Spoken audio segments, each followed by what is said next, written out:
Pessoal, passando aqui no comecinho da aula, tá? Só para deixar aquele aviso. Aquele aviso falando agora o seguinte: ao decorrer das aulas, vocês vão ver um fundo preto, né? Quando tiver antes da explicação, precedendo a explicação, um fundo preto com uma pergunta nas letras brancas. Aí eu queria aqui fazer um convite. É um estímulo para que vocês consigam fixar da melhor maneira possível esse conhecimento, que seria como?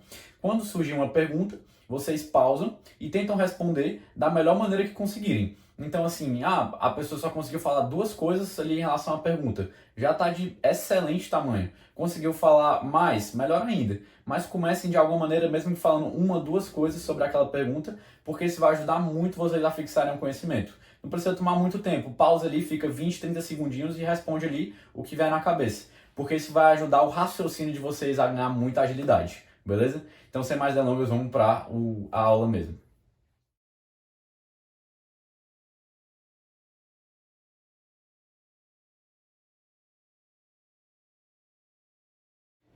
Fala pessoal, sejam bem-vindos à nossa 13ª aula, tá bom?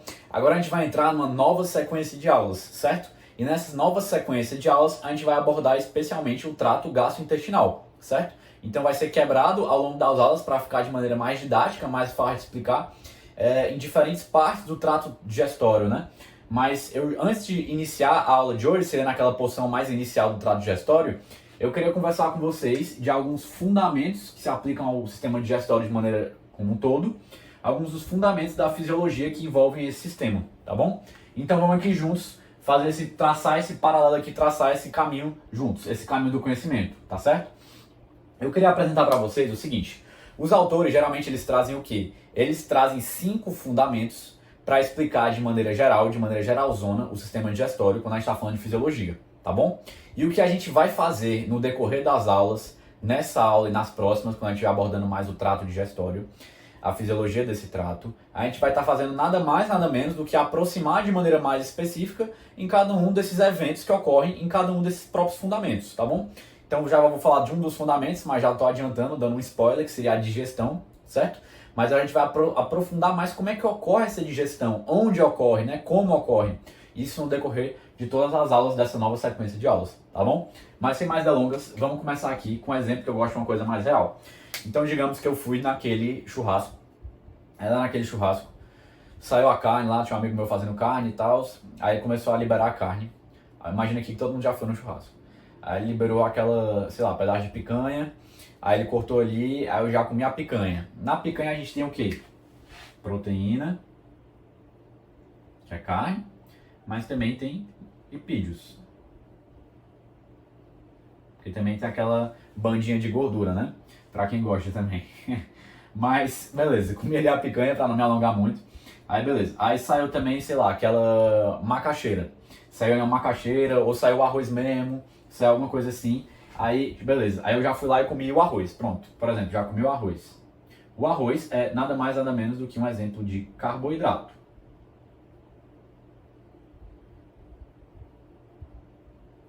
Tudo bem? Na minha alimentação até agora, beleza, comi arroz ali com a picanha e tal, enfim.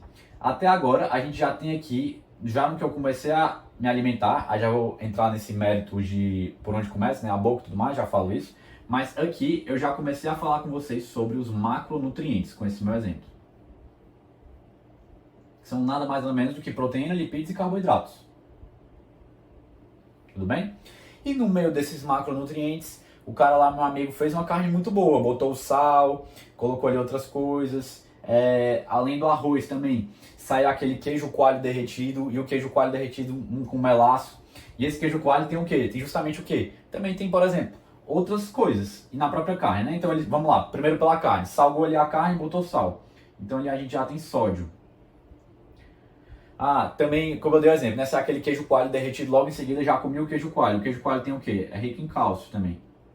Também tem outros íons ali no meio. Íons não, melhor dizendo. Também tem outros minerais ali no meio. Tem fósforo, que compõe o grupo dos minerais. E além disso, a carne também pode conter ser uma boa fonte de quê? B12, por exemplo, uma vitamina, certo? E também poderia ter meio outras vitaminas ali no meio, né? Saiu ali um legume, saiu outra coisa. Enfim, verduras. Teria ali também, sei lá, vitamina C, D, etc.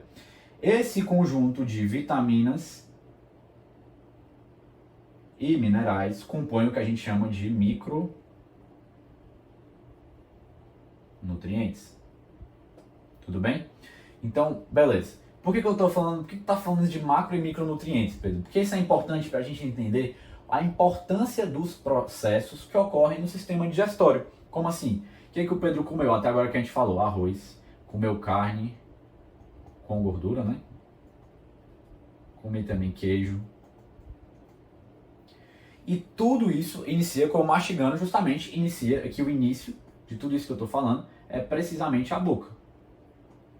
E lá na boca começa todo esse processo de alimentação, lógico, até seguir um trajeto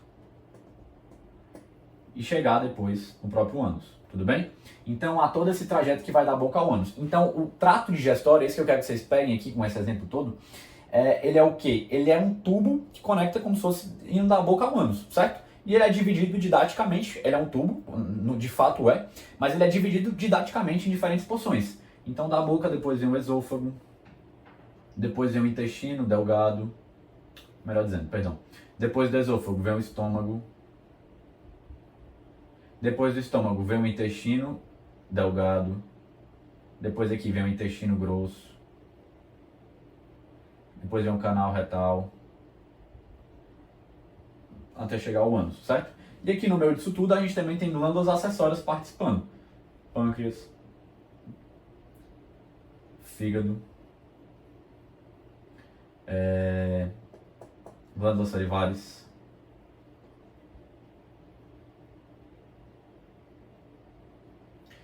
Que, melhor dizendo, não são, são órgãos acessórios ali do nosso sistema digestório, tá bom? Que não estão aqui interpostos necessariamente, mas estão ali na periferia e conseguem liberar as suas substâncias, né, aqui no meio de todo esse caminho, em diferentes locais desse caminho, que eu vou explicar melhor no decorrer das aulas, tá bom? Mas, recapitulando aqui a ideia que eu queria passar. Todo esse processo se fundamenta em, como eu falei, 5 dedos das mãos, né, para ajudar a lembrar. Então olha para a mão, tem 5 dedos, a gente também tem aqui 5 fundamentos do sistema digestório. Para haver esse transporte, essa movimentação que vai da boca até o fim, que seria o ânus, é necessário um princípio que chama-se motilidade. Então para esse aqui tudo ser processado e também ser, além de ser processado, né, durante aqui, para ser processado, precisa chegar aos determinados locais onde há esse processamento, onde há, melhor dizendo, essa digestão. Beleza, tô te acompanhando, Pedro. O alimento chegou aqui, começou na boca, aí foi sendo movimentado aqui, graças a esse princípio da motilidade, tá bom? E enquanto ele ia passando aqui, em diferentes locais, havia diferentes fases da digestão, diferentes digestões. Por que eu estou dizendo diferentes fases da digestão? Porque a digestão vai depender das enzimas presentes em cada um dos locais.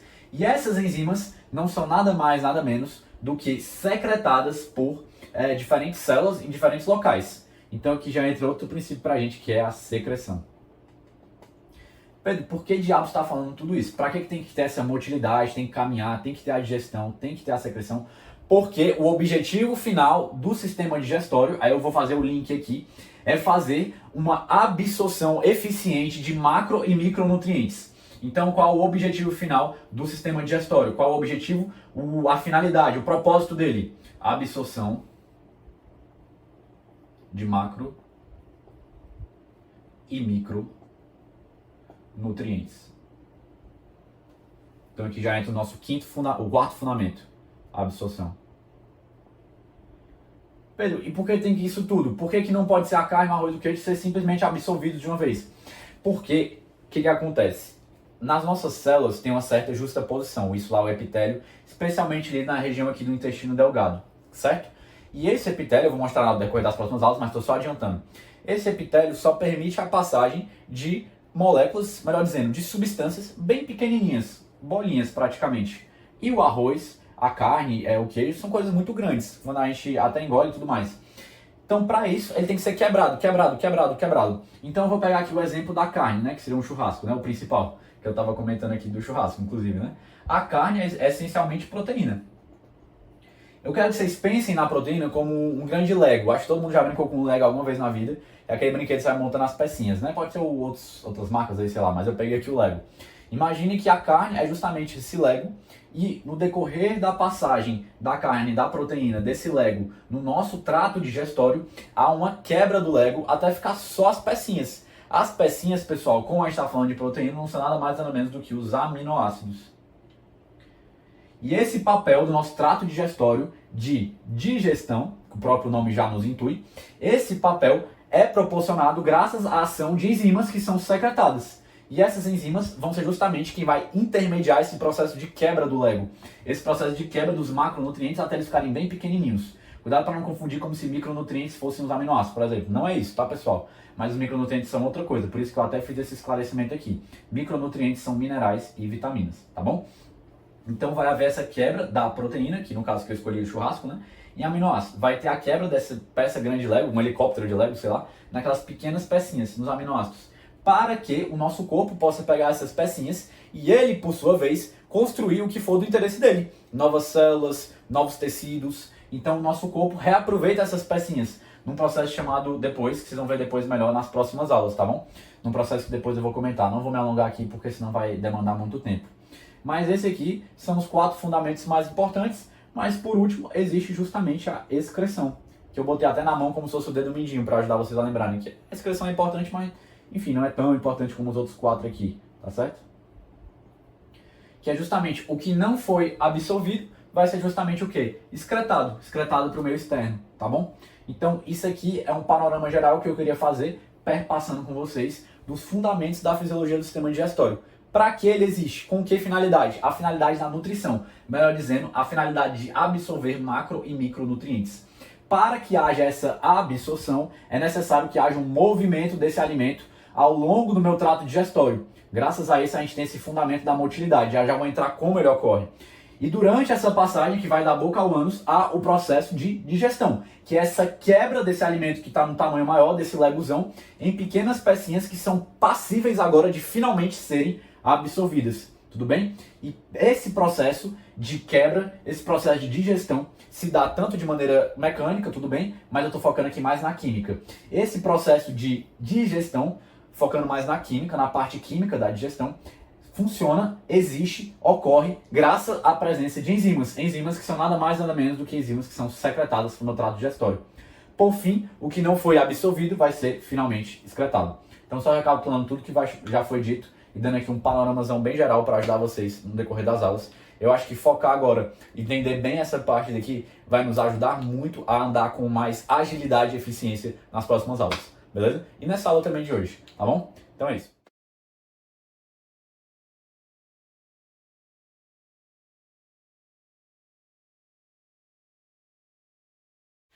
Fala pessoal, vou conversar agora um pouquinho com vocês, respondendo aí quais seriam os fundamentos quando a gente está falando da anatomia e da histologia, mas principalmente dessa parte que vai da boca ao estômago, englobando consequentemente também aqui o esôfago, né, que fica entre a boca e o estômago.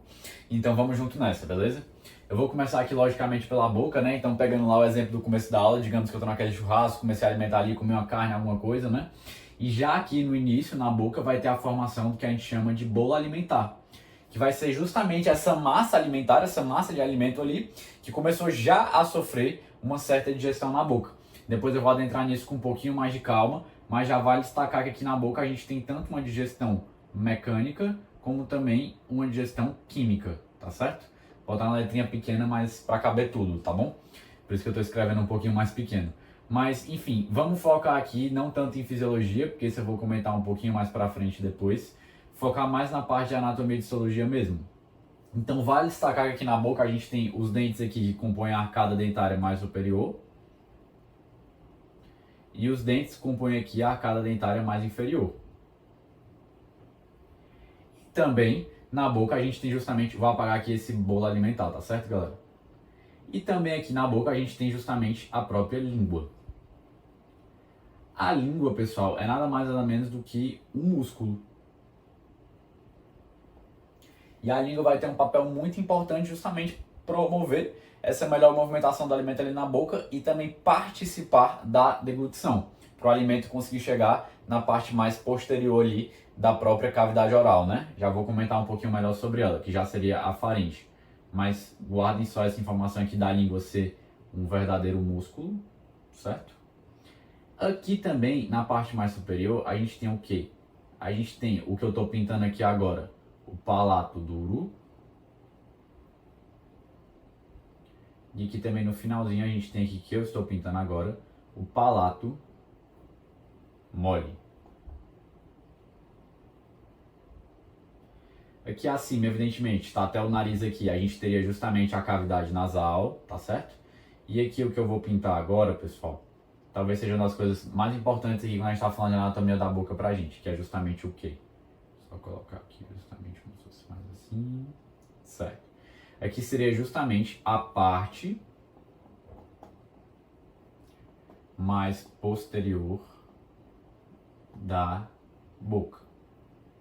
E essa parte para ficar com o nome mais certinho, seria precisamente a orofaringe. Certo? Aqui, como a gente está a nível de boca, seria a orofaringe. A gente sabe que a faringe, por sua vez, subdivide-se em 3 porções, vamos colocar assim, né? Seria a orofaringe, ali mais embaixo, precisamente, a laringofaringe, né? E aqui, mais para cima, a gente teria a nasofaringe, tá certo? Mas aqui vou chamar tudo de faringe mesmo para ficar mais tranquilo. Então aqui a gente teria a faringe, nessa porção aqui mais posterior da boca, que eu estou pintando aqui agora, tá certo?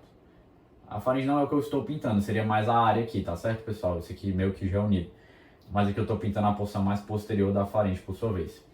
Por que eu estou comentando tudo isso? Porque quando a gente vai ter a deglutição, a gente tem nada mais, nada menos do que o quê? A gente tem aqui que eu estou colocando aqui os asteriscos, né? Para não ter que pintar, nem seria capaz de pintar isso tudo. Mas a gente tem diversos músculos que são muito importantes em movimentar ali, ajustar a faringe para que haja uma deglutição, ou seja, um ato de engolir eficaz, eficiente, tá bom? Então, isso aqui na boca é o principal. O que mais eu queria comentar com vocês é o seguinte, antes da gente descer um pouquinho mais e seguir aqui o nosso caminho. Eu queria comentar também o seguinte, que existe aqui na nossa própria boca as glândulas que são responsáveis pela produção da saliva. Que glândulas são essas, Pedro? Então a gente tem principalmente 3, certo? Na verdade a gente tem 3, que é justamente a glândula parótida, a glândula sublingual e a glândula submandibular. O próprio nome de cada uma delas já nos aponta justamente mais ou menos a localização delas. A submandibular abaixo da mandíbula, a sublingual abaixo da língua e a parótida, por sua vez, ela fica nessa região aqui, mais aqui lateral da face, tá certo? Então, essa aqui seriam as 3 principais glândulas, quando a gente está falando principalmente aqui da boca, que são muito importantes para que haja a produção da saliva. Depois eu vou comentar um pouquinho mais detalhado no decorrer da aula. Só queria pontuar isso daqui com vocês, tá certo? Vocês podem ver que é até um pouco difícil, porque às vezes eu quero trazer um pouquinho do que já vai ser comentado, de fisiologia, de saliva, o que tem, etc. Por quê? Porque é o que eu costumo falar justamente em todas as aulas com vocês, né, pessoal? Mas o ser humano é um só. A gente que divide ele, quebra ele em diferentes disciplinas, vamos colocar assim, para poder estudá-lo com mais facilidade, né? Com uma perspectiva mais, assim, uma visão mais limitada, querendo ou não, mas uma visão que nos facilita o aprendizado. Então, é meio que anatomia, histologia, fisiologia, tudo isso está falando meio que ali as suas coisas específicas, mas abordam a mesma coisa, o ser humano, né? Enfim. Mas vamos voltar aqui para eu não acabar me alongando. Então, só que depois eu vou comentar um pouquinho melhor da deglutição, mas só passando aqui rapidamente, o bolo alimentar chega aqui, ele sofre digestão mecânica e química na boca, certo? E após essa digestão, ocorre o quê? Ali na boca, beleza, ocorre a deglutição. A deglutição, por sua vez, vou comentar mais na frente um pouco melhor sobre ela, não vou me alongar aqui. Só destacar que aqui existem anatomicamente vários músculos dispostos que manejam ali, né, que meio que mexem, manobram a faringe para que haja esse movimento de engolir mesmo, de deglutir, tá bom? Para que o bolo alimentar chegue finalmente onde eu quero chegar agora, que é no próprio esôfago, para conversar com vocês, tá certo? O esôfago, pessoal, depois vão ver que o pessoal da anatomia, os cirurgiões gostam de escrever de maneiras diferentes, né? Isso varia de autor para autor, mas o que eu quero só para ficar bem claro aqui e tranquilo é dividi-lo com vocês em 3 porções. Uma porção superior, por sua vez, uma porção intermédia e uma porção inferior. Então essa divisão aqui basta para mim. Mais na frente eu vou comentar um pouquinho mais sobre as diferenças entre elas, principalmente quando a gente vai falando da mastigação, deglutição, enfim.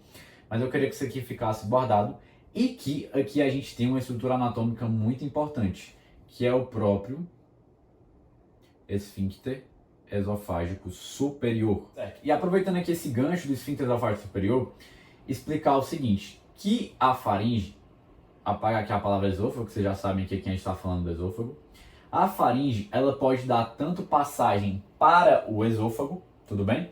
Como também para ali a região mais da traqueia. Então a faringe é comum a ambos os sistemas, sistema digestório e respiratório. Como assim, Pedro? Tá muito confuso. Então vamos lá. Eu quero que vocês se imaginem, né, quem está assistindo o vídeo, imagine-se em uma sala.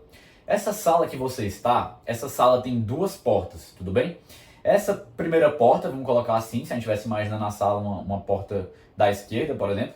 Essa porta da esquerda, o que acontece? Essa porta é nada mais, nada menos do que o esfíncter esofágico superior. E o esfíncter esofágico superior, por sua vez, que é essa porta da esquerda, a gente está se imaginando aqui num cômodo, essa porta do esfíncter esofágico superior, quando está aberta, dá passagem para o próprio sistema digestório, que mais especificamente o esôfago, como a gente viu aqui, né, que é o que ele dá passagem logo em seguida. Só que essa sala ela também tem uma segunda porta, a porta da direita, vamos pensar assim. Tá até aqui. Essa porta da direita é nada mais nada menos do que a epiglote. A epiglote e também, principalmente ali, as próprias pregas vocais. Porque o que acontece? Se eu fosse desenhar aqui para ficar mais claro para vocês, né? Aqui seria a faringe. Aqui a gente também teria o quê? A gente teria aqui a laringe. A laringe, por sua vez, dando seguimento para a estrutura da traqueia. Aqui na laringe a gente tem essa portinha aqui do sistema respiratório, vamos pensar assim, que seria a própria epiglote, que é movimentada especialmente pelo movimento das pregas vocais. Então quando a gente fala aqui de fechar e abrir o sistema respiratório, eu quero que vocês lembrem especialmente de quem? Da epiglote e das pregas vocais, tá bom? Que compõem aqui, fazem parte, né, da própria laringe, são estruturas que fazem parte da laringe, certo? Porque a laringe depois dá seguimento para a traqueia e a traqueia chega nos pulmões uma hora ou outra, tá bom? Então é isso que eu queria comentar com vocês, de que, para fechar a analogia, estamos numa sala, essa sala é a faringe. A faringe, por sua vez, que essa sala tem duas portas. Uma porta dá para o sistema digestório e outra porta dá para o sistema respiratório. A porta que dá para o sistema digestório é o esfíncter esofágico superior e a porta que dá para o sistema respiratório é a epiglote, ali movimentada principalmente pelas pregas vocais, ou seja, ali a estrutura de maneira geral da própria laringe, tá bom? Então isso aqui que eu queria só fazer esse adendo com vocês, vou apagar aqui para não confundir, mas só para deixar isso aqui claro para vocês. Então vamos seguir aqui. No esôfago a gente vai seguir. Chegamos aqui na porção mais inferior do esôfago, certo? Aqui na porção inferior a gente vai ter agora um novo esfíncter. Esse esfíncter está mais inferiormente, então é o esfíncter esofágico inferior, tá bom? Esse esfíncter esofágico inferior, por sua vez, vai ser a porteira que vai regular a passagem do bolo alimentar do esôfago para o estômago, tá certo? Então é esse ponto de transição. E esse ponto que pode estar aberto ou fechado a depender da circunstância. Pedro, quando ele vai abrir geralmente? Quando a pessoa deglute, geralmente vai ter todos os movimentos, depois eu vou comentar mais pra frente, mas já adianto. Quando a pessoa deglute, o esfíncter esofágico inferior já começa a abrir. E além disso, essa porção do estômago já começa a relaxar. É o que os autores geralmente chamam de relaxamento receptivo. Então aqui já começa a relaxar, o esfíncter esofágico inferior abrir, para acontecer o quê? Para que esse bolo alimentar, digamos que a pessoa deglutiu, aqui o esfíncter esofágico superior fez o quê? Abriu e o bolo alimentar passou. Tá descendo. Opa, se ela deglutiu, o esfíncter esofágico inferior já começou a abrir também. Desceu. Aqui o estômago já relaxou para ser capaz de receber esse bolo alimentar. Então já chegou aqui no estômago esse bolo alimentar para passar por um processo agora já mais de digestão propriamente dita, né? Isso vai ser abordado mais para frente. Mas eu estou só juntando aqui um pouquinho de anatomia e fisiologia para explicar por que essas estruturas são tão importantes, tá bom? Mas vou fechar aqui o nosso esfíncter esofágico inferior, fechar aqui o superior para a gente dar seguimento à explicação, tá certo? Então a gente passou por essa parte aqui do esôfago. Então só reforçando que O esôfago eu dividi aqui arbitrariamente, né, por decisão própria em superior, intermédio e inferior, mas anatomia, cirurgiões podem chamar outras divisões, né, cervical, torácica, a porçãozinha mais abdominal, enfim, e também a galera da anatomia gosta muito das constrições, né, são nada mais nada menos do que regiões do esôfago, que ele fica um pouquinho mais fechadinho mesmo, devido às estruturas adjacentes que o comprimem, tudo bem? E essas constrições ajudam em localização tanto anatômica como radiográfica, por exemplo. Então, só para comentá-las aqui, não é o foco da aula, mas só para não deixar passar batido. Mas agora vamos finalmente aqui descrever rapidamente o que? A anatomia do nosso estômago. Então vamos nessa. O estômago, pessoal, o que acontece? A galera da anatomia às vezes descreve de uma maneira, da histologia de outra. Eu vou usar, no decorrer da nossa aula, no avançar da explicação, mais uma divisão mais simplificada da própria histologia. Principalmente quando eu falar das glândulas, que vai ser muito importante para a gente falar da fisiologia. Então aqui eu vou apresentar a visão anatômica rapidamente, mas logo em seguida eu já vou assumir, já vou tomar posse dessa divisão mais histológica, mais simplificada. Mas só para não confundir vocês, poxa, o Pedro falou aquilo, mas na aula eu vi outra coisa, anatomia, enfim, só para não confundir. Então eu vou falar aqui da anatomia rapidamente. Os livros, de maneira geral, costumam dividir o quê? Essa região aqui mais inicial, essa região aqui que é conectada mais com o próprio esôfago, tá certo? Essa região, por sua vez, é chamada de cárdia. Essa porção aqui, que eu vou pintar agora aqui, ó, um pouco mais superior, e que também é porque aqui a gente está num plano 2D, né, pessoal? Mas se a gente fosse ver num tridimensional, essa região aqui que eu pintei, que seria o fundo gástrico, estaria um pouquinho mais posterior, porque é como se o estômago tivesse um pouquinho deitado para trás, tá? Então aqui seria o próprio fundo gástrico.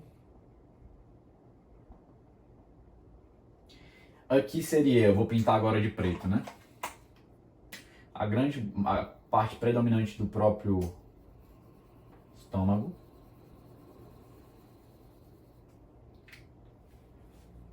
Seria o próprio corpo. Seguido por essa quarta região, que seria o próprio píloro. Então são 4 principais regiões. Fundo gástrico, né? O fundo, botar só fundo, quem tá falando do estômago, é evidente que é gástrico. O fundo, a cárdia, vamos por ordem, né? Chegou aqui, desembocou do esôfago, desembocou na cárdia, aí a gente tem aqui também, um pouquinho mais posterior, né? O próprio fundo, certo? E depois a gente tem a parte mais assim, a maior parte, que seria o próprio corpo, e em seguida aqui a porção mais terminal do nosso estômago, que eu pintei aqui, que seria o píloro, tá bom? Aqui na região do píloro a gente tem também quem? O esfíncter, que é muito importante citar, pilórico. O esfíncter pilórico, por sua vez, já apresentei para vocês a ideia do esfíncter, vai ser essa estrutura que abre e fecha a depender da circunstância, certo? Depois posso citar um pouquinho melhor, mas o esfíncter pilórico vai regular, de maneira geral, o quê? A passagem do quimo. Que quimo, Pedro? O que é quimo? O que acontece? Aqui era bolo alimentar, lembram? Quando essa massa alimentar aqui, o bolo alimentar, chega aqui no estômago, ele começa a sofrer ação do suco gástrico, que eu vou comentar mais pra frente. E essa ação que o suco gástrico exerce sobre essa massa que chegou aqui, essa massa alimentar, transforma agora numa mistura mais semilíquida. E os autores passam a chamar de quimo. É lógico que, pessoal, o alimento tá vindo aqui, e assim, é o mesmo alimento assim no sentido de que, beleza, é o mesmo sentido de sofrer várias alterações? Sofreu, mas a gente poderia chamar de uma coisa só. Mas os autores dividem para ficar uma coisa mais, uma nomenclatura mais assim, universal. Aqui como se fosse bolo, aí aqui vem vindo bolo. E quando esse bolo chega aqui no estômago e sofre alterações, a gente passa a chamar isso de quimo. E o quimo, por sua vez, vai passar aqui para o duodeno, né? Por meio dessa ação aqui do esfíncter pilórico. Foi o que eu nem comentei com vocês. Que logo após aqui a terminar o estômago, certo? Vai ter aqui o próprio duodeno. O duodeno é nada mais nada menos do que a parte mais proximal, mais inicial do intestino delgado. Então a gente também poderia falar que passa para o intestino delgado, não estaria errado. Mas é que eu estou só deixando mais especificado que passa para o duodeno, que é a porção mais inicial do nosso delgado. Porque vem o duodeno, depois o jejum, depois o ilho, né? Mas não vou falar isso aqui porque senão vai ficar a parte aqui muito longa, tá certo?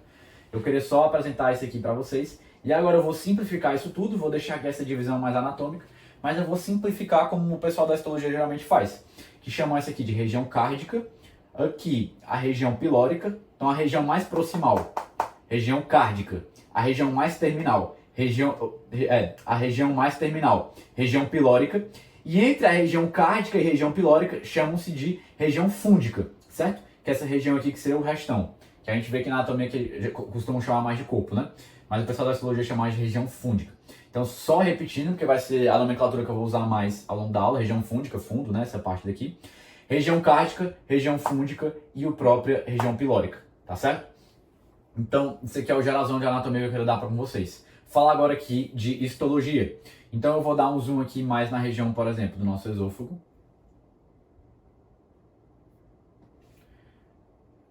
Só que antes de falar do esôfago, fazer aqui um parêntese bem rápido sobre essas glândulas aqui, as glândulas salivares aqui da boca, que eu já descrevi que a gente fala em três: parótida, sublingual e submandibular. Na perspectiva, no ponto de vista microscópico, ou seja, na perspectiva mais histológica, essas três glândulas daqui, o que acontece? Elas podem ter diferentes perfis histológicos, que vocês vão ver depois melhor com as monitoras, professoras, né, de histologia. Pode ser predominância mucosa, né, mucocerosa, seromucosa, enfim. Só uma dica que eu gosto, que me ajudou muito na minha época, acho que foi a professora Fátima que deu, agradeço a ela.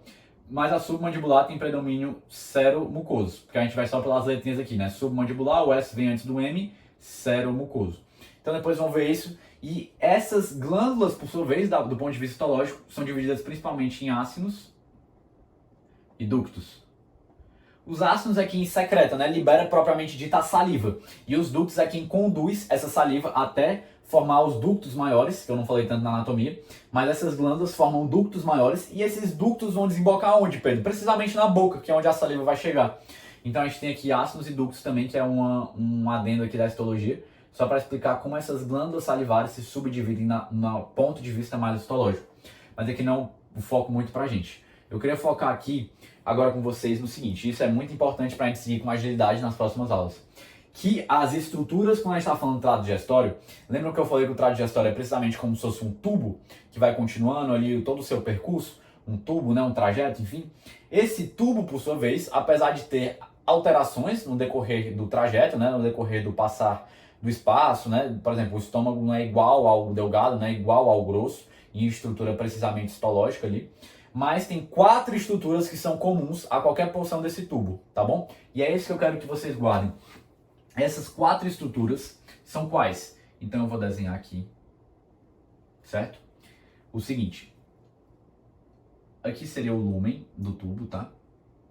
E essa camada que está no contato mais próximo com o lúmen do tubo é nada mais, nada menos do que o quê? A camada mucosa. Abaixo da camada mucosa tem uma outra camada que eu vou pintar aqui agora. A gente tem a camada submucosa. Abaixo da submucosa, a gente tem pintar de vermelho, a muscular externa. E abaixo da muscular externa, por sua vez, a gente tem essa quarta e última camada aqui pra gente, que é a camada mais externa, mais exterior ao tubo, que pode ser tanto a serosa ou adventícia. Então, o termo serosa adventícia, ambos os termos referem-se à camada mais externa desse tubo, do tubo digestório de maneira geral, né? Se a gente fosse pegar aqui o caminho todo. O que eu vou chamar de serosa de adventícia, Pedro? Depois vocês vão ver na histologia que essa nomenclatura se refere a algumas especificidades da histologia da camada que compõe mais externamente o tubo mesmo. Então, na perspectiva histológica, você diferencia com mais facilidade se é serosa ou adventícia. Mas ambos se referem à mesma coisa, que é essa camada mais externa. A adventícia não é muito o foco da aula, mas se comentar rapidamente, é mais quando esse tubo está muito adjacente a uma estrutura. Então está muito colado a ela. Aí geralmente chama de adventícia. Mas tem as diferenças mais histológicas mesmo, no ponto de vista mais microscópico, que você consegue distinguir com facilidade quando se fala de serosa ou adventícia. Mas grande parte é principalmente serosa, tá bom? A gente está falando do nosso tubo digestivo, qualquer porção que seja. Mas algumas é chamado justamente de adventícia. Mas reforçando mais uma vez, não vou me adentrar tanto porque o que é importante pra gente é o seguinte, que ambos os termos se referem a essa camada mais externa, tá bom? Então 4 camadas. E o que é importante comentar também? Que a muscular externa, por sua vez, ela é subdividida em, vou pintar aqui uma camada aqui mais aqui, e vou reforçar aqui essa outra camada. em duas camadas, é subdividido em duas camadas, circular interna e longitudinal externa. Então a muscular externa é subdividida nessas duas camadas, na circular interna, vou pintar aqui, e na longitudinal externa, tá bom? O que eu queria muito comentar com vocês, pessoal, que também é muito importante a gente entender, que aqui, entre a circular interna e a longitudinal externa, a gente tem um plexo nervoso. O plexo nervoso é nada mais ou menos que um conjunto ali de fibras nervosas que se organizam para exercer uma determinada função. Então aqui eu pintei de azul, aqui a gente está falando de qual plexo, se esse plexo está localizado entre a circular interna e a longitudinal externa, que são as camadas da muscular externa. Esse plexo é o plexo mioentérico. Certo? Já vou entrar nesse ponto mais do sistema nervoso, não se preocupem. Mas o plexo mioentérico, qual é a importância dele, Pedro? Antes de falar da importância do plexo mioentérico, é lógico que eu preciso falar da importância da muscular externa. Ou seja, da importância da muscular externa composta pela circular interna e a longitudinal externa. Lembram que eu falei no início da aula do princípio da motilidade, que é mover essa massa alimentar, né? Seja, vai depender da porção que ela está localizada, né? Seja bolo alimentar, seja quimo, enfim. Mover, motilidade. É necessário haver esse princípio para que se mova essa massa alimentar ao longo do tubo digestório. Essa motilidade ocorre graças a quem? A muscular externa. Então a muscular externa é o motor que move toda essa massa alimentar ao longo do nosso tubo digestório. E a muscular externa, por sua vez, ela é comandada por quem? Pelo plexo mioentérico. Então o plexo mioentérico comanda a muscular externa. Então essas fibras nervosas aqui, né, para deixar mais claro ainda, essas fibras nervosas localizadas no plexo mioentérico comandam justamente a muscular externa. Entra muito com essa lógica, né, da própria junção neuromuscular que a gente viu lá no primeiro semestre. Então até o cérebro, né, para comandar um músculo, tem justamente aqui na própria a placa neuromuscular, né, que comanda. Então essa conexão nervo-músculo, né, para que haja esse movimento de fato. E além do plexo mioentérico, a gente vai ter aqui o que? Não especifiquei tanto que é mais a parte da histologia, mas vale destacar que a mucosa, logo aqui abaixo, ela tem a lâmina própria, certo? Então vem aqui a mucosa, as células mucosas mesmo, propriamente ditas, né? Se eu fosse desenhar aqui para vocês. Logo abaixo aqui, onde eu estou pintando a lâmina própria. E abaixo a gente ainda tem a própria muscular da mucosa. Por isso que aqui geralmente chamam de muscular externa, só para explicar para vocês. Porque a gente também tem aqui a muscular da mucosa, tá? Mas o que eu quero comentar com vocês, para não me perder, que além do plexo mioentérico, a gente também tem aqui na camada submucosa, que eu estou pintando aqui agora, o plexo submucoso. O plexo submucoso, por sua vez, vai ter a função principalmente de duas coisas, tá certo? O plexo submucoso tem essa função também de pode atuar sobre a muscular da mucosa, tem, mas não é o principal. O principal é que o plexo submucoso vai ter um papel de regular a secreção de diferentes enzimas aqui no nosso tubo digestório de maneira geral. Então o plexo submucoso vai ter esse papel de regular a secreção de diferentes enzimas por diferentes células aqui, né, que estão dispostas na camada mucosa e também submucosa, enfim. E também regular a questão da irrigação sanguínea. Então essa é a principal função do plexo submucoso, tá bom? O que eu queria comentar com vocês aqui ainda, deixa eu ver. Eu vou passar aqui rapidamente, a gente está na histologia, mas eu tenho que falar um pouquinho de fisiologia, principalmente, eu já estou misturando tudo aqui de fisiologia, né, falando que faz cada coisa. Mas a gente tem que falar o quê? Para entender essa parte do sistema nervoso no nosso estômago. Quem nunca já ouviu falar daquela expressão de que o nosso estômago é o segundo cérebro, por exemplo, né? Então, isso tem um que é de verdade, até porque a gente tem uma abundância de neurônios muito grande no nosso próprio trato digestório, graças a esses plexos especialmente. Então a gente subdivide, né, que no nosso trato digestório a gente tem um próprio sistema nervoso da região, sistema nervoso local, que engloba esses dois plexos, mas que a gente chama esse sistema nervoso que engloba tanto o plexo mioentérico como o submucoso de sistema nervoso entérico. Agora, se vocês me perguntarem, Pedro, o sistema nervoso entérico é o único que comanda aqui o nosso próprio trato digestório de maneira geral? Não, porque o sistema nervoso autônomo tem uma função muito importante nisso tudo. Mas não é como se ambos fossem isolados, completamente independentes.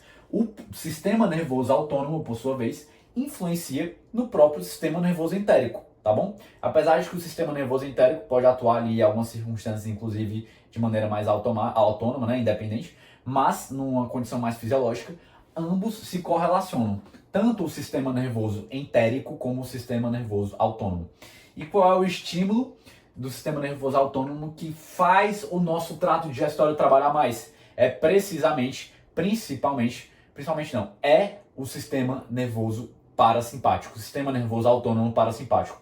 Então, quando eu aumento a atividade do meu sistema nervoso autônomo parasimpático, a liberação de acetilcolina, etc, e o meu trato digestório começa a ser melhor, mais estimulado.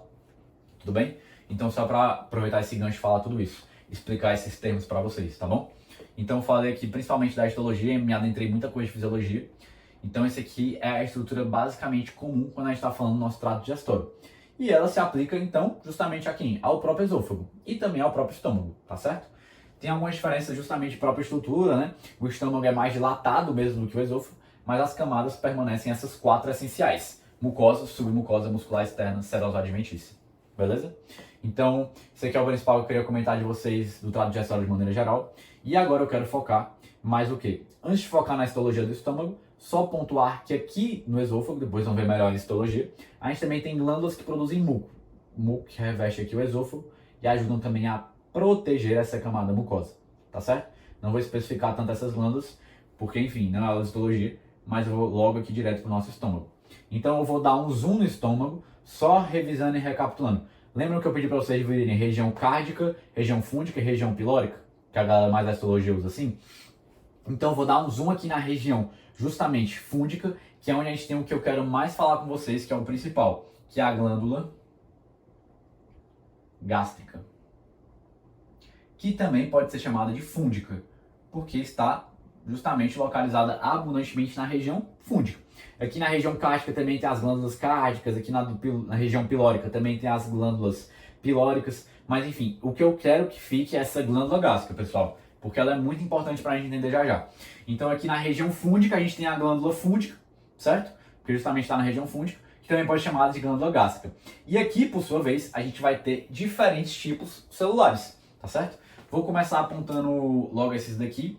Então aqui só para localizar vocês, porque eu dei o zoom, né? Pode estar um pouco aqui não entendendo muito onde é que a gente está. Então aqui a gente teria justamente o lúmen do estômago. E aqui a gente teria justamente já o quimo sendo formado, né? Lembra que eu falei que no estômago onde é formado o quimo? Então aqui a gente teria tipo o quimo sendo formado, por exemplo, né? Eu vou só citar as células, porque depois eu vou citar um pouco mais as funções. Mas aqui a gente tem a célula mucosa. Aqui, mais, né, entrando já na glândula, né? Essa região aqui mais inicial da glândula a gente chama de colo. Então aqui até de preto, né? Seria a célula do colo produtora de muco. A gente teria aqui, agora indo mais aqui mais para a região mais profunda da própria glândula, a gente tem a própria célula principal. E aqui, por sua vez, de vermelho, a gente tem a célula parietal. E de preto também, que eu pintei aqui de maneira distribuída geral. A gente tem outras células, tá? Então, vou citar aqui rapidamente, mas a gente tem as células G, as células D e as células semelhantes a... Peraí que a tinta tá acabando. Enterocromafins. Então a gente tem diferentes tipos celulares. Pessoal, então só ajustando aqui, tava só ajeitando, tá? Pra ficar a nomenclatura mais certinha mesmo. Eu não vou comentar tanto aqui a função com vocês, quero só comentar dessas duas aqui que eu acho bem importante já deixar preparado. As outras eu vou comentar mais pra frente. Mas aqui a gente tem o quê? A gente tem a célula mucosa mais superficial, que é essa célula aqui mais na própria camada mucosa mesmo aqui, de maneira geral do nosso estômago. E aqui na própria glândula fúndica a gente tem o quê? A gente tem a célula mucosa do colo. A célula mucosa superficial vai produzir o próprio muco. Vou pintar aqui o muco ó, que foi produzido, que vai revestir aqui o estômago de maneira geral. E a célula mucosa do colo vai produzir o bicarbonato. O bicarbonato, por sua vez, vai estar aqui no próprio muco e vai proteger aqui a camada mais superficial do estômago, mais interna, né, vamos colocar assim, que é a própria mucosa, de quem? Do próprio ácido clorídrico, tá certo? Que poderia acabar danificando ela daqui, tá certo? Então esse aqui é o principal que eu queria comentar, as demais eu vou comentar mais pra frente, mas esse aqui é um apanhado geral que eu queria fazer com vocês de anatomia e de histologia, mas a gente tá falando aqui da boca ao estômago. Então foi um pouquinho muita coisa, mas um pouquinho muita coisa é ótimo, né? Mas é isso.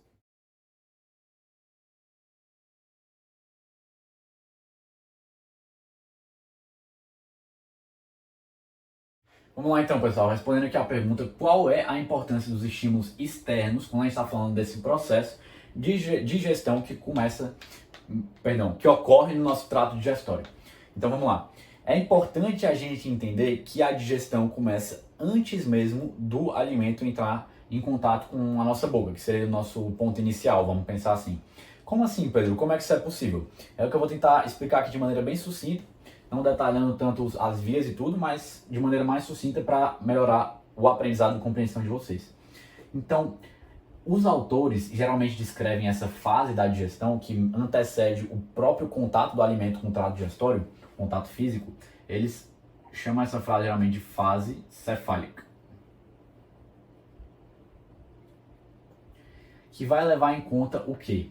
Tanto o ato de você ver o alimento, então aqui apontando para o olho, como apontando aqui agora para o nariz, né? Para você sentir o cheiro do alimento, ou até mesmo você ouvir que, sei lá, o jantar está pronto, o alimento está pronto. Isso é capaz de estimular, aumentar o estímulo do trato gastrointestinal para trabalhar como? Motilidade, todos aqueles fundamentos. A própria questão da secreção de enzimas, de preparar o ambiente para que haja propriamente falando, uma melhor digestão daquele alimento que está quase entrando, que ainda não entrou, né? Mas está ali prestes a entrar, digamos assim.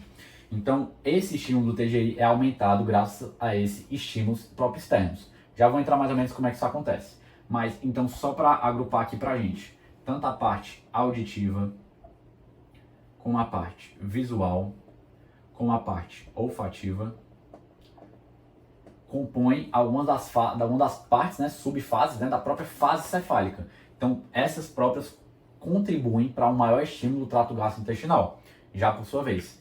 E elas vão fazer isso como? Vamos lá. O princípio da sensibilidade é o quê? Que há um estímulo externo. Esse estímulo externo, seja um som, seja a própria luz, né? Enfim, seja o próprio cheiro, as substâncias químicas odoríferas, né, que entram em contato com os receptores.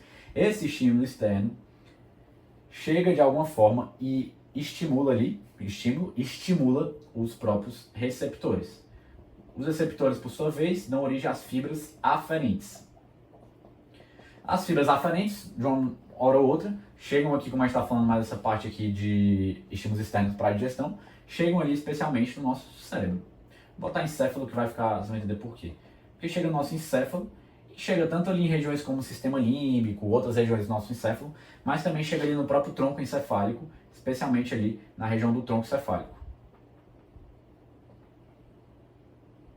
A partir do tronco encefálico, há a volta de agora fibras, que aqui no caso são, como a gente está falando de trato gastrointestinal, quais são as fibras que estimulam o trabalho do trato gastrointestinal? Seja aumentar a motilidade, seja aumentar a secreção de enzimas. Que fibras são essas? São as fibras parasimpáticas, que aqui no caso são carregadas principalmente pelo nervo vago, né? Que seria o 10º par.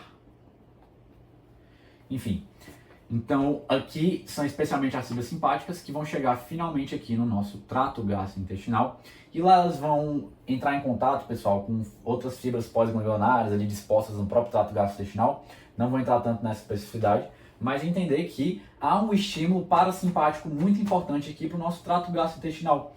E esse estímulo, por sua vez, vai estimular ele a trabalhar mais ainda, aumentando a motilidade, aumentando a secreção, que subentende secreção de quê? De enzimas, né? E aumentando a motilidade e secreção, consequentemente, contribui para a digestão e, consequentemente, em seguida, para a absorção, tá? Só recapitulando aqueles princípios também. Então, esses estímulos externos podem trabalhar com isso tudo. E também não está aqui tanto dentro dos estímulos externos, mas os autores também trazem que o próprio pensamento, né, pensar numa comida, já pode fazer a pessoa aumentar o estímulo do trato gastrointestinal. Isso é algo muito capital para a nossa própria experiência, né? A gente, sei lá, sente o cheiro de alguma coisa, ou lembra de um alimento, ou a família fala que está pronto, né? O churrasco, a coisa, a boca já começa a salivar, né? Então aí a gente já consegue entender que realmente há esse maior estímulo. Mas aqui a gente já pode citar aqui alguns dos efeitos que essas fibras simpáticas, beleza, que aumenta a motilidade da secreção, mas alguns efeitos mais específicos. Aumenta a salivação, aumenta o peristaltismo, aumenta a secreção de enzimas, seja de... meio que a salivação entra aqui na própria questão da secreção, né, pessoal? Porque é secreção de saliva. Mas enzimas, como a gente está falando mais nessa aula de boca e estômago, pode ser o próprio pepsinogênio. Também vai ser título das próximas aulas, então vocês não entenderem, aguardem as próximas aulas que vai ficar mais claro. Mas também tem aquele esfíncter de Oddi, né? Que é a porteira que vai controlar a liberação da bile no duodeno, que a gente vai ver depois em outros momentos. Mas isso também já pode preparar um relaxamento do próprio esfíncter de Oddi ali para já chegar a bile mais no duodeno. Então tudo isso já pode contribuir para isso, tá certo? Então só recapitulando. Há o estímulo externo, seja auditivo, visual ou olfativo. Esse estímulo externo leva as fibras aferentes até chegar ao encéfalo, especialmente aonde? Tronco encefálico, apesar de também ter outras regiões envolvidas. Do tronco encefálico saem fibras parasimpáticas, especialmente carregadas ali dentro do nervo vago. O nervo vago, por sua vez, chega em outras fibras que estão ali no próprio TGI, fibras pós-motoras, que se não me engano chamam assim, pós-ganglionares, perdão, fibras pós-ganglionares, e essas, por sua vez, estimulam o nosso TGI. Estimular aqui, aumentar a motilidade e aumentar a secreção de enzimas. Mais especificamente, algumas coisas, salivação, peristaltismo, né, que seja justamente relacionado à motilidade, secreção de, aqui mais específica não sala pepsinogênio, mas deixei citado, não escrevi, justamente a questão de poder ser também um relaxamento já maior do esfíncter de Oddi, por exemplo. Então é isso que eu queria conversar com vocês, especialmente da importância dos estímulos externos na digestão. Porque a digestão não começa quando o alimento entra em contato com a boca, mas começa já quando a gente está vendo o alimento, ouvindo que está pronto, ou mesmo sentindo o seu cheiro, ou até mesmo pensando sobre ele, mas aí não estaria começando porque a gente pode pensar e não ter o alimento, né? Mas enfim, eu acho que me fiz claro. Então é isso que eu queria conversar mais com vocês, beleza?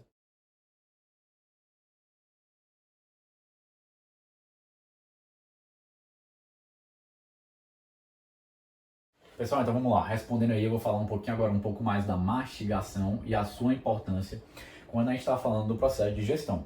Eu quero que vocês ignorem um pouquinho mais essa parte aqui de baixo do desenho, que eu quero focar nessa parte aqui mais da boca, aqui o comecinho do esôfago, para a gente entender essa parte aqui da mastigação, tá certo? E o que vem um pouquinho logo em seguida dela.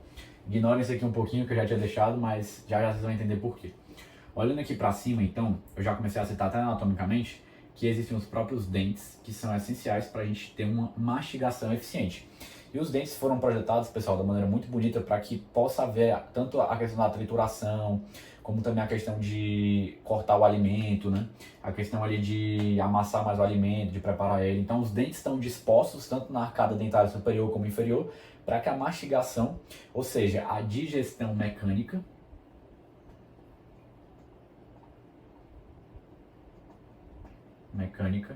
tenha a sua máxima eficiência. E quando a gente está falando aqui da digestão mecânica, também a digestão química, depois eu vou entrar um pouquinho mais detalhadamente, mas eu queria que vocês entendessem o quê? O seguinte, que para esses dentes estarem ali justamente fazendo o trabalho deles, é necessário que haja uma coordenação aqui, de além de dentes, está uma coordenação de diferentes músculos. Aqui especialmente músculos mandibulares, músculos aqui da face, que não cabe aqui muito entrar, não citei tanta anatomia, estou só citando aqui a existência deles, para que haja uma mastigação eficiente de fato, tá bom? Então, isso aqui eu queria comentar bem rapidinho da mastigação, e para ir um pouquinho mais além, para a gente entender o processo aqui do alimento, eu quero falar o quê? Que aqui quando entra o alimento, começa a própria questão da mastigação, e esse processo vai fazer o quê? Vai formar aqui o bolo alimentar. Então o bolo alimentar é formado ali na própria boca ainda, para logo em seguida passar aqui para o nosso esôfago. E o bolo alimentar, só para dar aqui um exemplo para explicar por que isso aqui é importante, né? Porque digamos que eu tenho um vegetal. Os vegetais, por sua vez, digamos que eu estou comendo ali um brócolis, por exemplo, eles são muitas vezes recobertos pelo quê? Celulose. E a celulose, ela não consegue ser digerida pelo nosso trato gastrointestinal lá para baixo, mas por meio de um processo de digestão mecânica, eu posso quebrar aquela camada mais superficial dos vegetais e ele expor os macro e micronutrientes que são o que é importante pra gente, tá bom? Carboidratos, enfim, vitaminas que tem muitos nos vegetais, né, enfim.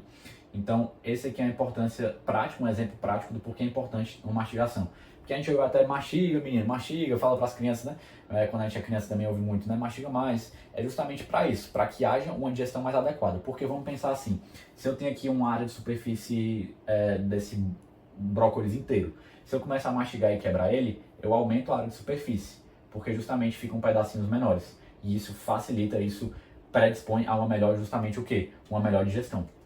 Até pela própria ação das enzimas aqui, porque as enzimas vão ter uma área de superfície maior para agir. Então isso que eu queria explicar.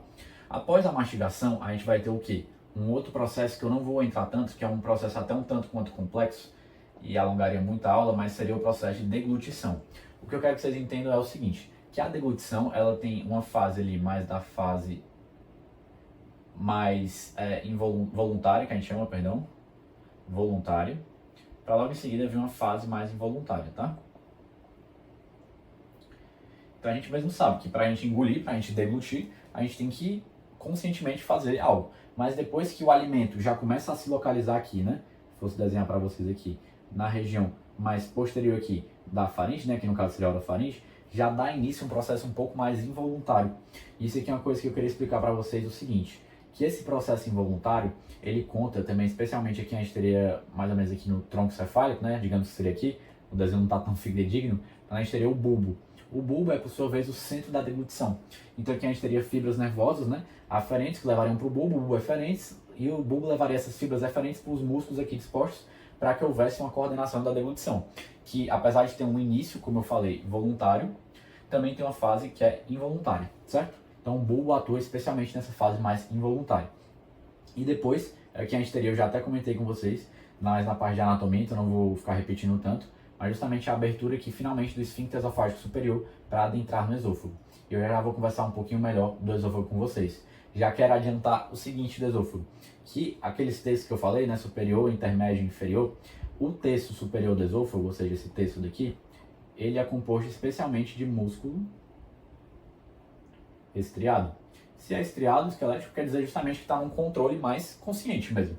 E os dois terços aqui inferiores é músculo liso. Então a partir daqui já vai ser um movimento mais involuntário mesmo, tá?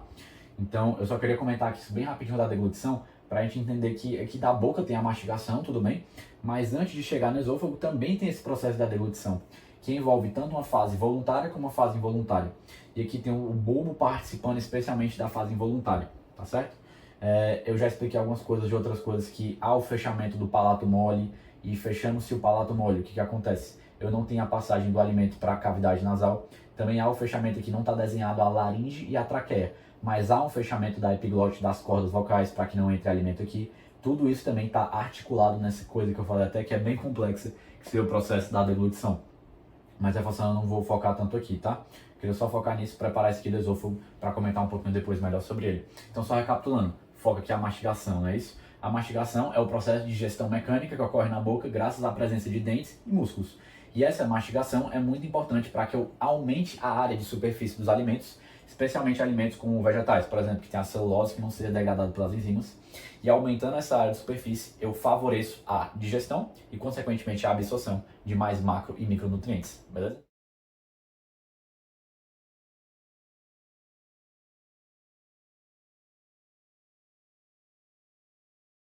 Então vamos lá, pessoal, seguindo aqui o nosso caminho, só apagar aqui o bulbo, que não vai ser tão mais importante aqui pra gente agora. Eu queria explicar com vocês o seguinte, falar um pouquinho mais do peristaltismo que ocorre no esôfago, porque tem alguns detalhes aqui importantes, até para quando vocês forem ver outros exames no futuro, de manometria, enfim, entender o que seria peristaltismo do esôfago e por que há o primário e o secundário, certo? Quem me explicou isso até foi a professora Débora uma vez, né, de radiologia, muito boa ela. Enfim, mas vamos lá. Sem mais delongas, vamos aqui falar do esôfago e dessa parte do peristaltismo, certo?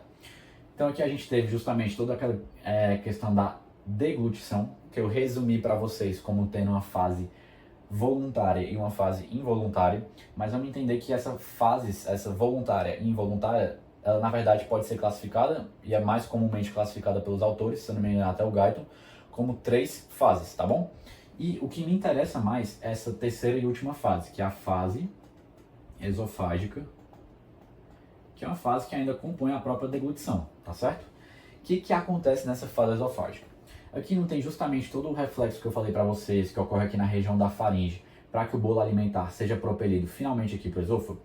Então, meu intuito não é focar tanto na deglutição, mas falar o que isso é importante.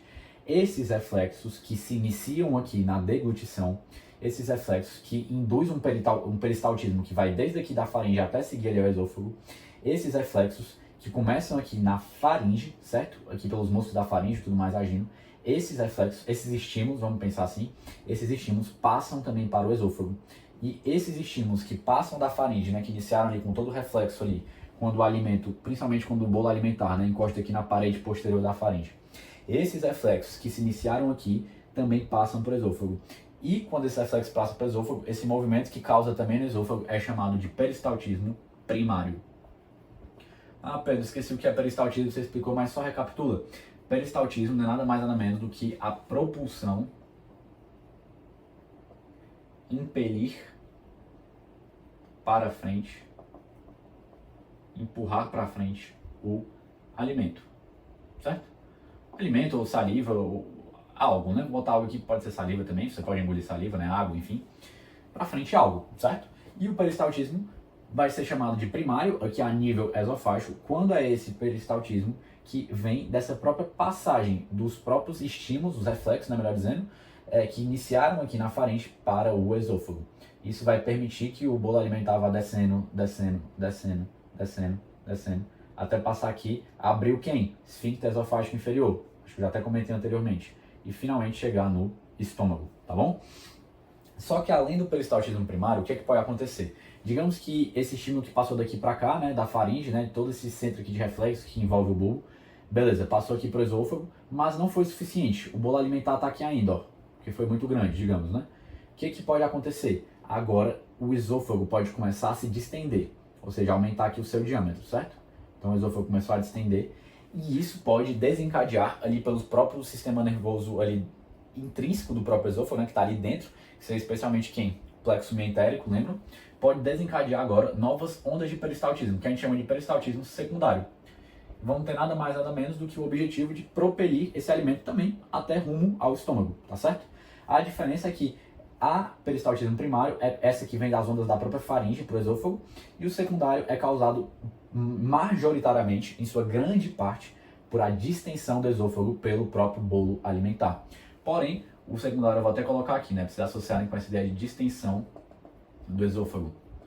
Porém, vale comentar que o secundário também pode ser uma parcela dos próprios reflexos da faringe. Então vou até colocar aqui, né, pequena parcela vinda dos estímulos, né, reflexos da própria faringe. Então aqui também pode ter essa participação, apesar de que é muito mais característica quando a gente está falando de quê? De quê? Do peristaltismo primário, tá bom? Então essa aqui é de maneira geralzona que eu queria falar com vocês sobre o esôfago e o peristaltismo e tentar explicar da melhor maneira possível a diferença aqui do peristaltismo primário e secundário que ocorre no esôfago. Ambos os peristaltismos com o fito, né, com o objetivo, com a finalidade de propelir o alimento de desde a boca até chegar no estômago, tá certo? Então é isso, pessoal.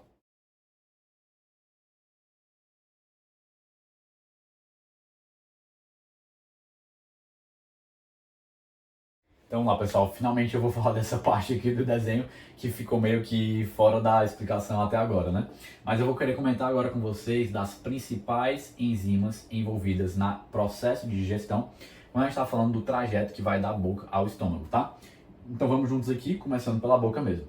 Aqui eu já comecei a falar, né, digamos aqui o alimento, como aquele churrasco que eu usei lá no começo da aula. Aqui na boca já se inicia a digestão.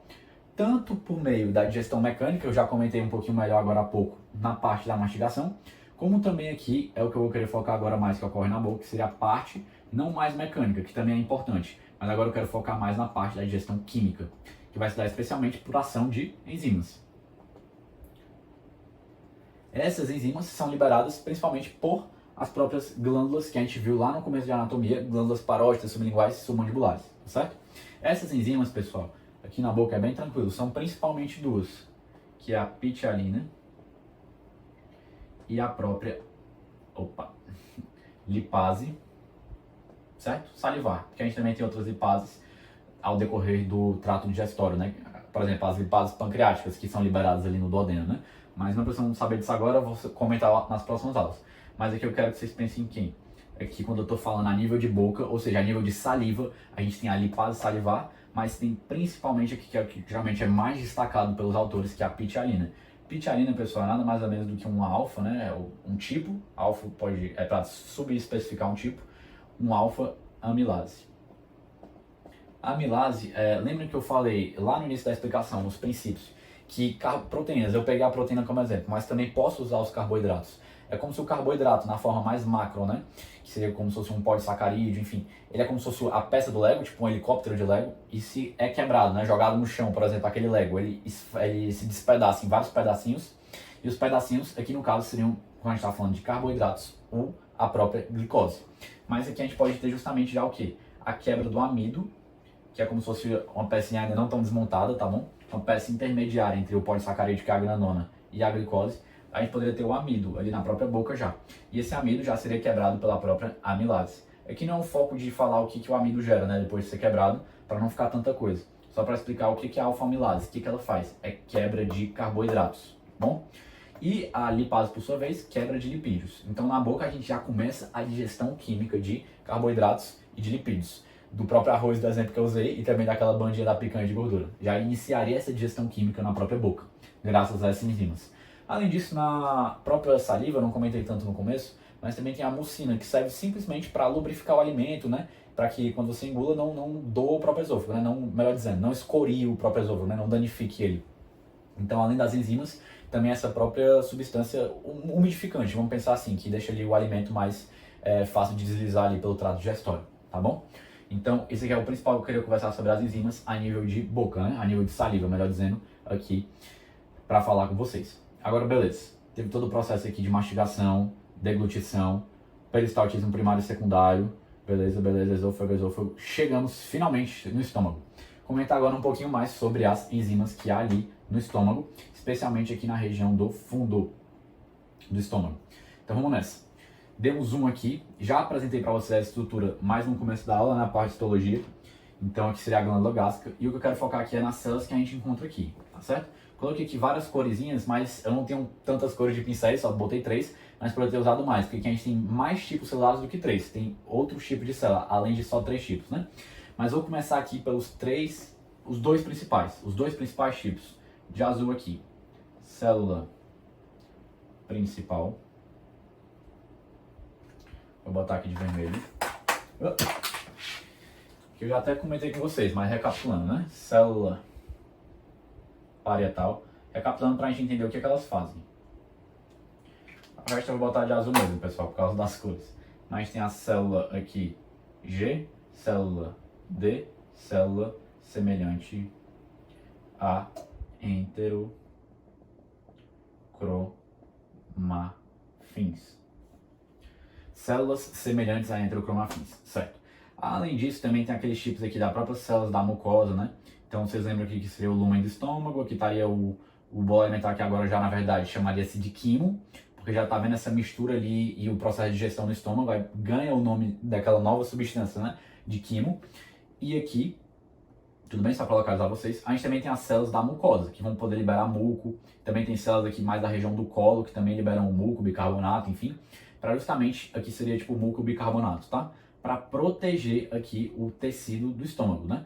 Toda aquela questão de, não, aqui vai ser liberado ácido clorídrico, já vou falar por quem, por qual célula, melhor dizendo, e esse ácido clorídrico poderia danificar esse tecido se não houvesse essa camada mais protetora, tá? Então vamos aqui focar juntos. A célula principal, ela libera pepsinogênio, que por sua vez vai formar a pepsina. Já vou explicar aqui, deixem aí de stand-by, como que o pepsinogênio de pausa, né? Deixei aí pausado, eu já vou explicar aqui como é que o pepsinogênio forma a pepsina. A célula parietal, ela produz principalmente duas coisas, o ácido clorídrico e o próprio fator intrínseco. Certo? A célula G de o produto que elas produzem. Então, O próprio nome já nos aponta o produto, que começa com G, que é a gastrina.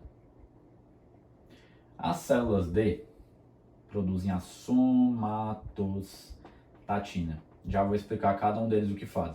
E as células semelhantes a enterocromafins secretam especialmente histamina. Então vamos aqui por partes, começando pelas duas principais, tá? Que tem a célula principal, que o nome é principal, né? Justamente já aponta que ela é uma das principais mesmo. Mas a célula principal, já adiantei, produz o pepsinogênio, que depois se forma um pouco pepsina. O pepsinogênio é a pepsina na sua forma inativa, ou seja, incapaz de exercer essa função. E vai se transformar em pepsina quando, digamos que aqui foi liberado o pepsinogênio, tá? Essa bolinha azul. Quando o pepsinogênio entra em contato com o meio ácido aqui do lúmen estomacal, né, do estômago, o pepsinogênio transforma-se em pepsina, na sua forma ativa. Por que isso é importante, Pedro?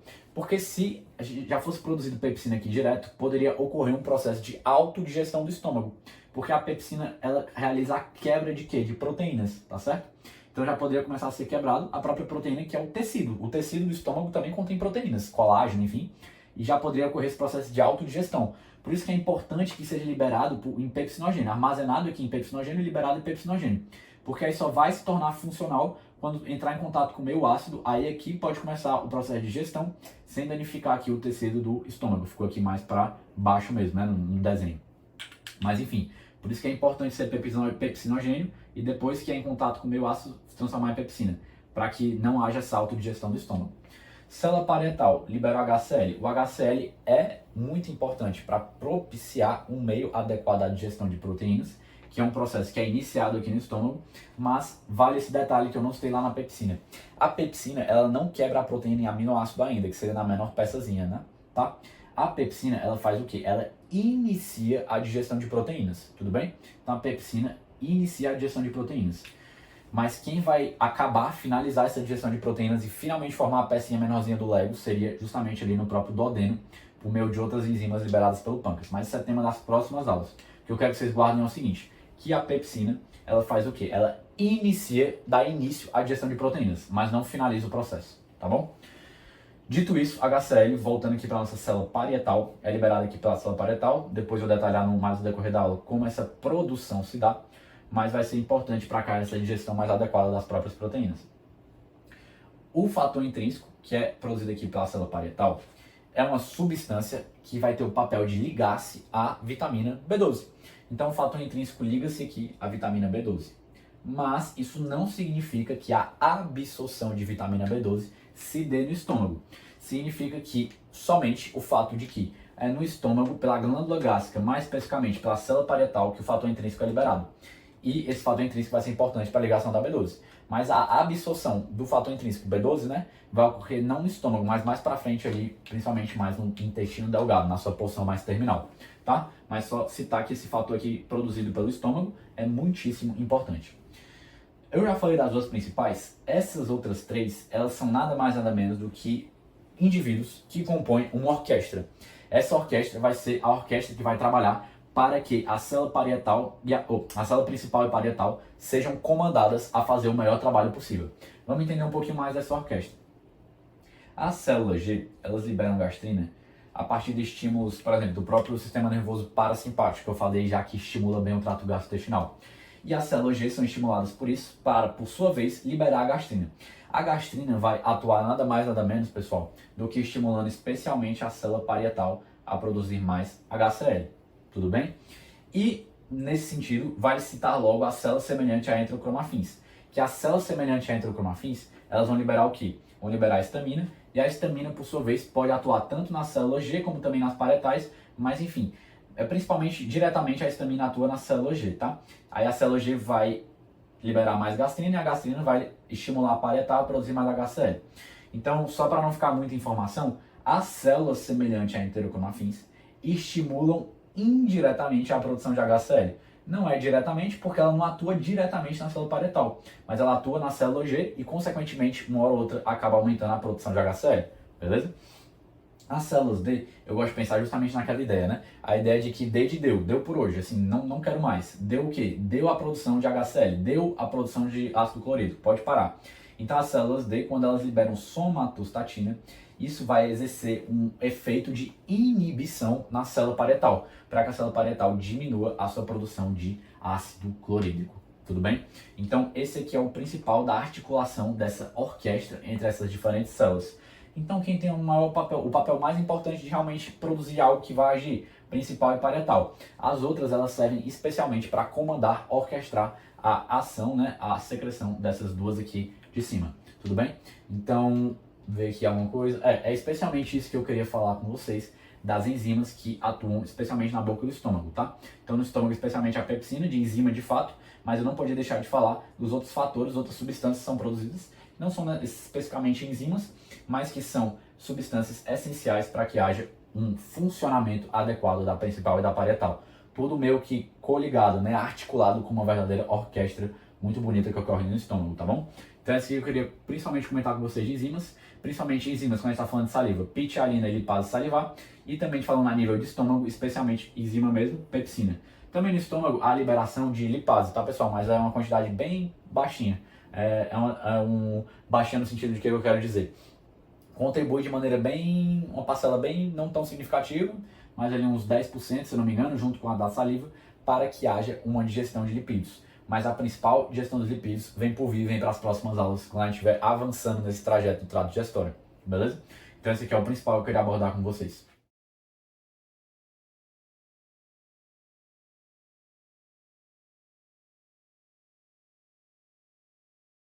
Pessoal, então vamos lá, falar um pouquinho agora como o omeprazol age, tá certo? Para fazer essa explicação, eu vou pegar um gancho para explicar a parte da fisiologia de como que a célula parietal produz o HCl. Que a gente acabou de ver, eu falando justamente que um dos papéis da célula parietal é a produção do HCl e também, por outra parte, do fator intrínseco, que não é tão importante para a gente aqui agora, não está falando de omeprazol. Mas aqui o que importa para a gente é entender justamente o quê? Como que essa célula parietal faz essa produção de HCl, ou seja, de ácido clorídrico. Vamos entender aqui juntos. Então eu dei um zoom aqui na nossa glândula gástrica, que é onde a célula parietal está alocada. Então aqui seria o lúmen, né? Já expliquei para vocês. Aqui seria a própria camada da mucosa, né? A célula da mucosa, aqui produzindo também a própria questão do próprio muco com bicarbonato para proteger, enfim. Não é o foco agora. Vamos dar um zoom aqui na célula parietal para entender o que acontece. Então eu vou começar aqui começar por uma bomba que é uma ATPase, ou seja, que necessita de ATP para funcionar, que é a bomba H+ potássio, né? E essa bomba também pode ser chamada de bomba de prótons.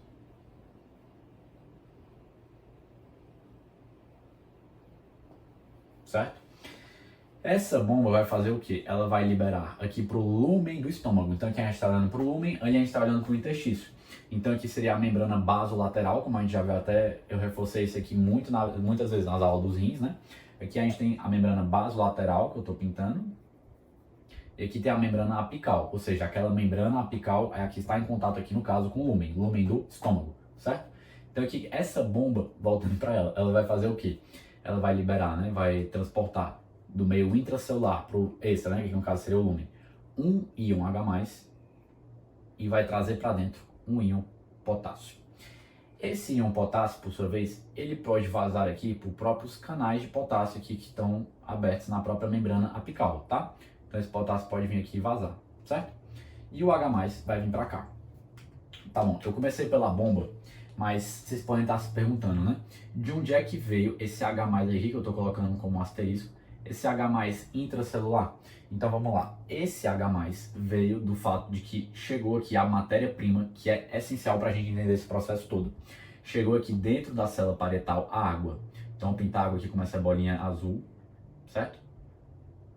A água, por sua vez, pessoal, ela acabou se dissociando aqui dentro da célula parietal, a água, né, H2O, em um íon H+ e um íon hidroxila. Tudo bem? O íon H+, finalmente descobrimos onde é que ele veio. Ele veio da água que entrou aqui na célula parietal, certo? Mas o que é importante a gente entender aqui, que também foi formado esse íon hidroxila. E Pedro, o que vai acontecer com ele? Vamos entender aqui juntos. A gente também vai ter aqui na própria célula parietal a chegada, para além da água, também do gás carbônico. O gás carbônico, por sua vez, pintar ele aqui com a bolinha vermelha, tá? Chegou aqui o gás carbônico. O gás carbônico pode se unir aqui com o íon hidroxila e dar origem ao bicarbonato. Tudo bem? O bicarbonato, certo? Essa reação de formação do bicarbonato é facilitada, é agilizada, é ajudada especialmente por uma enzima chamada de anidrase carbônica, tá bom? Então a anidrase carbônica facilita, ajuda nessa junção do íon hidroxila com o gás carbônico para que seja formado o íon bicarbonato, tá bom? Então só para explicar onde é que entra a anidrase carbônica nisso aqui tudo, e vamos entender o seguinte: o que vai acontecer com esse bicarbonato que está sendo formado aqui dentro da célula parietal? Esse bicarbonato, por sua vez, é que vai entrar um outro transportador, que aqui no caso é um antiporte. Ou vocês preferem chamar, né, contratransporte. O bicarbonato está acumulando, acumulando, acumulando. Eu vou jogar ele para fora. E quando eu jogar esse bicarbonato para fora, fora aonde, Pedro? Para o interstício, pessoal. Não é para o lumen do estômago. Quando eu jogar esse bicarbonato para o interstício, certo? Que aqui passa vasos sanguíneos e tudo mais, enfim. Vou botar até aqui vasos, né? Quando eu jogar esse bicarbonato para o interstício, quem é que vai entrar dentro? O cloreto, que estava aqui, o íon cloreto. Vou colocar ele aqui como se fosse essa bolinha preta. Então agora, olha que entrou. Entrou o íon cloreto. E adivinha agora, aqui na nossa membrana apical, a gente também tem um canal de vazamento, né? Que vai vazar esses íons cloretos. Então tá vindo aqui o íon cloreto. E ele vai vazar aqui pro lúmen do estômago. Quando esse H+, que saiu lá no começo da explicação, que eu expliquei, por meio da bomba de prótons, ou seja, a bomba H+, potássio, quando esse H+, que saiu se juntar com o íon cloreto, que a gente já entendeu que o íon cloreto veio lá do interstício por meio dessa troca com o bicarbonato, quando esse H+ se juntar com esse íon cloreto que chegou aqui, a gente vai ter finalmente a formação do ácido clorídrico, certo? Então, recapitulando a explicação, vamos só mais uma vez. Chegou a água aqui na célula parietal. A água, por sua vez, se dissociou em íon H+ e íon hidroxila. O íon hidroxila se combinou com o gás carbônico, que também chegou aqui na célula parietal, com a ajuda, né, com a catalisação, a aceleração, né, e a agilização proporcionada pela anidrase carbônica. E assim a gente chegou finalmente no produto do bicarbonato, tá bom? O bicarbonato, por sua vez, vai trocar aqui e vai entrar cloreto aqui. O cloreto vai ser liberado aqui no lúmen do estômago. Pedro, e o H+? Pronto, vamos lá. A água não formou hidroxila, e a hidroxila, depois de várias coisas, fez o cloreto chegar aqui. A água também formou H+. E o H+ foi aqui bombeado por essa bomba, certo? Para chegar aqui. E aí finalmente chegou o H+ aqui. H+ com cloreto, ácido clorídrico. Chegamos finalmente onde a gente queria chegar. Na verdade não chegamos porque esse caso é para falar o omeprazol age. Mas agora ficou fácil. O omeprazol age é um inibidor de bomba de prótons, o IBP. Então o omeprazol age inibindo essa bomba. Se eu inibo essa bomba, eu não consigo que o H+ chegue no lúmen do estômago. Se o H+ não chega aqui, não é formado o ácido clorídrico. Se não é formado o ácido clorídrico, baixa-se a acidez no estômago. Certo?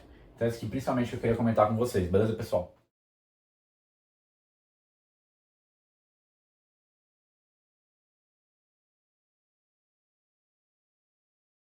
Pessoal, respondendo rapidamente, justamente sobre o que seria o próprio refluxo gastroesofágico. Então, o próprio nome já é intuitivo, ele já nos explica o que seria. Refluxo é um movimento contra o fluxo, contrário ao fluxo esperado, que seria da boca ali seguindo até o estômago, né, que seguindo aqui a nossa própria aula. Então, é um movimento contrário ao esperado. Então, gastroesofágico, então volta do próprio estômago para o esôfago, certo? Então, esse seria aqui a definição de, propriamente falando, refluxo gastroesofágico. O que acontece? Naturalmente, fisiologicamente falando, né, em condições saudáveis, normais, pode haver uma quantidade mesmo de refluxo gastroesofágico. Por quê? Porque lembra que eu falei até no decorrer da aula toda de que existe o esfíncter esofágico inferior, e o esfíncter esofágico inferior, por sua vez, faz essa regulação do que passa do esôfago para o estômago. Só que esse esfíncter esofágico inferior pode, em um momento ou outro, ficar aberto mais tempo do que o necessário, por exemplo. Ou não está, enfim, não está perfeito. Não está ali fazendo a função dele de maneira perfeita. Porque é esperado, pode haver isso fisiologicamente. E ter um leve refluxo. Tudo bem? Agora, o que acontece? Quando começa a ter uma falha muito intensa desse esfíncter, ou alguns outros motivos, né? Não necessariamente o problema está no esfíncter, mas quando a gente começa a ter refluxo gastroesofágico acima do normal, a pessoa começa a apresentar sintomas, prejudica a qualidade de vida da pessoa, também existe alguma evidência de lesão, já aqui na região do esôfago, ou seja, esse material que está refluindo, como esse material é ácido, né? Porque aqui a gente tem a produção do próprio ácido clorídrico, como a gente já viu ao decorrer da aula. Esse próprio material ácido, se está refluindo demais, está tendo esse refluxo excessivo, pode começar a danificar aqui o nosso próprio esôfago. Porque essa porção do esôfago pode até resistir no início, assim, resistir a pouca quantidade de refluxo, mas a muito não. Ela não está preparada para receber essa quantidade toda de acidez. Pode começar a danificar. Se começar a danificar, pode tentar haver uma adaptação ali do tecido para que seja capaz de aguentar esse material mais ácido. Só que essa adaptação, a gente poderia pensar, poxa, Pedro, isso é muito bom, o tecido adaptou, conseguiu ir para frente, beleza.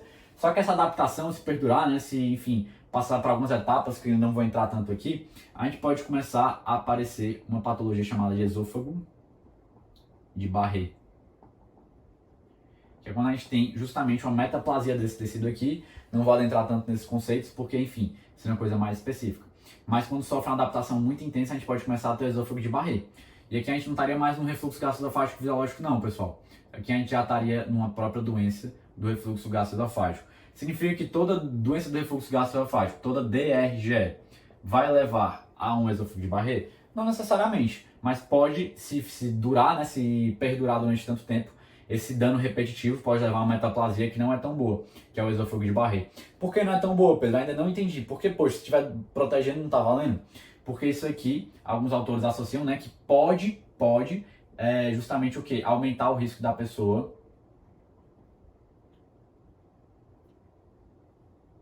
desenvolver risco de CA de esôfago.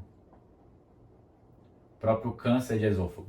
Que não cabe muito entrar nisso aqui, porque eu queria mais comentar rapidamente do refluxo gastroesofágico e dar só uma pincelada nessa questão da doença do refluxo gastroesofágico.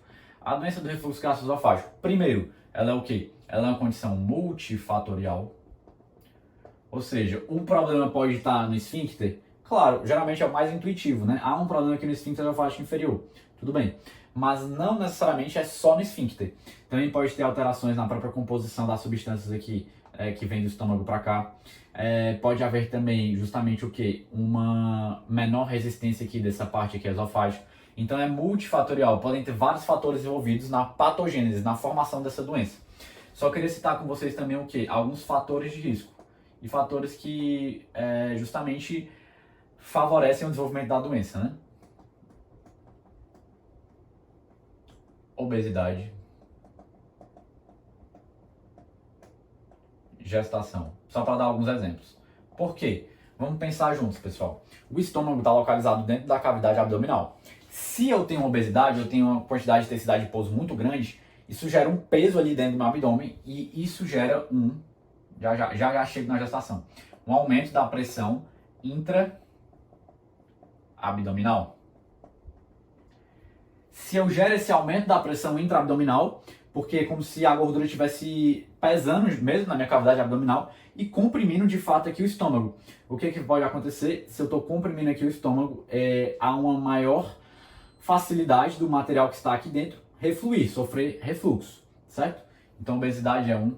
Gestação, pela mesma lógica, né? Tem uma vida ali, um bebê, né? Um bebê em desenvolvimento sendo desenvolvido ali, né? No útero materno. E isso também pode acabar comprimindo as vísceras adjacentes, as vísceras vizinhas, o próprio estômago. Então a gestação também pode aumentar a pressão intraabdominal e, consequentemente, facilitar o desenvolvimento da doença do refluxo gastroesofágico. Principais sintomas clínicos, né? Não é o foco aqui, mas a pessoa queixa de uma pirose, né? Regurgitação, sente aconguiano, como o paciente costuma dizer, né? Na linguagem dele. Mas não vou entrar tanto nessa parte, deixei na descrição se alguém quiser, enfim, conhecer um pouquinho melhor, um artigo muito interessante sobre essa parte da doença do refluxo gastroesofágico e também o último consenso que fala mais da questão de critérios diagnósticos para auxiliar o especialista, né? Também o médico de maneira geral. Quais são os exames? Não é só a endoscopia que é necessária. Enfim, é um dos exames, pode ser dado diagnóstico com outros. Isso está mais detalhado aí no material da descrição para quem tiver interesse, tá certo? Outros fatores de risco, a própria questão do tabagismo. Enfim, porque a nicotina pode ajudar a relaxar aqui o esfíncter esofágico inferior, por exemplo. Além de várias outras substâncias, pessoal, substância mais apimentada, mais gordura. Por isso que o tratamento, quando vocês vão ver, é justamente mudar muito o estilo de vida do paciente. Perder peso, para aliviar essa questão da obesidade, da pressão intraabdominal, reduzir a quantidade de alimentos apimentados, gordurosos, cessar o tabagismo, né? Enfim, existem várias maneiras de tratar bem esse próprio doença do refluxo gastroesofágico. E o principal tratamento farmacológico, a primeira linha, é o próprio omeprazol, que eu apresentei para vocês o mecanismo de ação dele mais atrás, né? Mas só para citar esse aqui rapidamente com vocês também. E esse aqui é a pincelada geral que eu queria dar com vocês sobre a doença do refluxo gastroesofágico. Uma coisa bem simples, bem rápida, mas esse aqui é o essencial.